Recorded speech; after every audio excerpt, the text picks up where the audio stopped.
Hello everyone, আপনারা সবাই কেমন আছেন? আশা করি সবাই ভালো আছেন। আবারও আসলাম ছোট্ট একটা ব্লগ নিয়ে। অনেকদিন পরে বাসায় গিয়ে কী করলাম না করলাম শেয়ার করতে।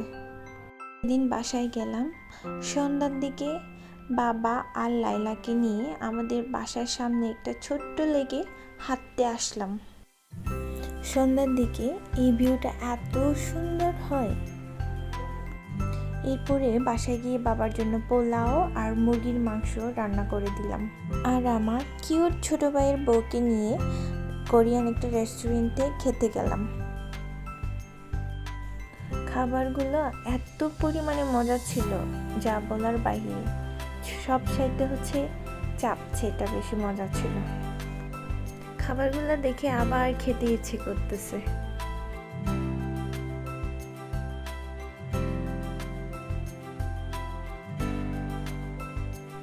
এরপরে বাসায় গেলাম।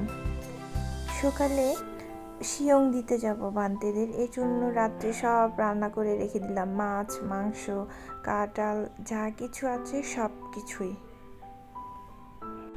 একদম ভোরে 5টার দিকে উঠে আমি, মাসি, বাবা শিয়ং দিতে যাচ্ছি। আর এটা হলো আমাদের গন্ডাছড়া বনবিহার।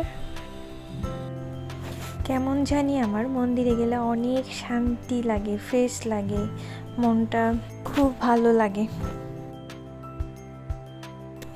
এরপরে আবার বাসায় গেলাম।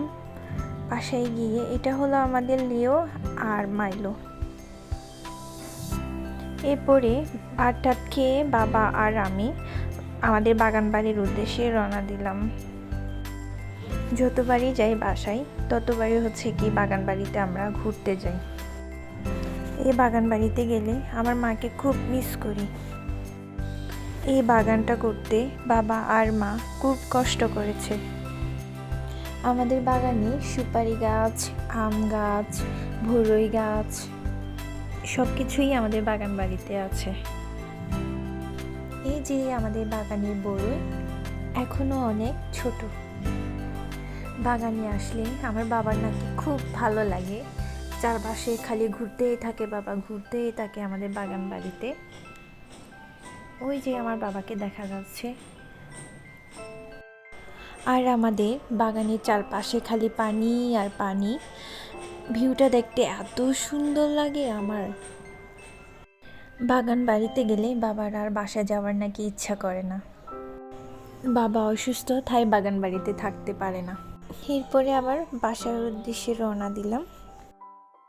ওকে, বাই বাই, টাটা, সবাই ভালো থাকবেন।